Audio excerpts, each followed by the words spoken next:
Napakaganda ni Astin Olvega habang kumakanta sa stage nang dumalaw sila sa University of Makati. Simple lang ang kasuotan nito, nakasuot ng sleeveless white top at blue pants, pero lutang pa rin ang ganda.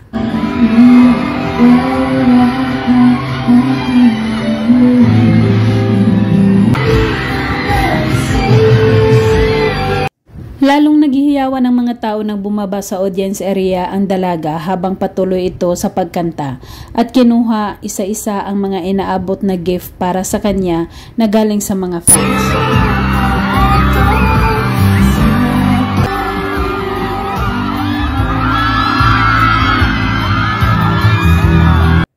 Sumunod na dumating si Andres Mulak at sinalubong siya ng mga staff at sinabitan ng malaking ribbon bilang pag-welcome sa kanila.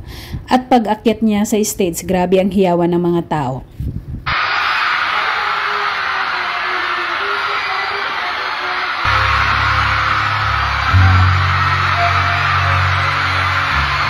Naghandog ng awitin si Andres Mulak sa mga audience na nagpapakilig sa kanila. Napakagwapo at laging nakangiti habang kumakaway sa mga tao. Super tangkad ng binata.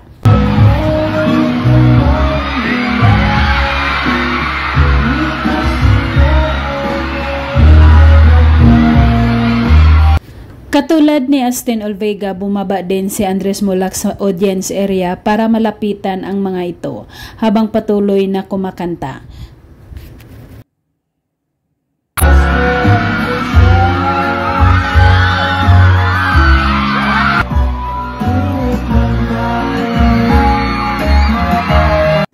Nagpunta sina Andres at Astin Olvega sa University of Makati para ipromote ang kanilang pelikula na Minamahal at sobrang daming kinilig sa kanila at lalong na-excite na mapanood.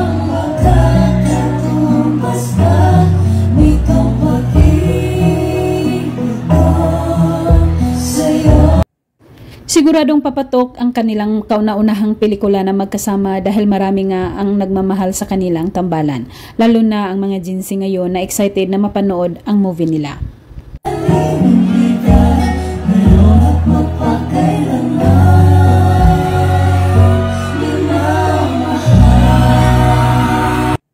Nagkaroon din sila ng palaro na tinatawag na paper dance.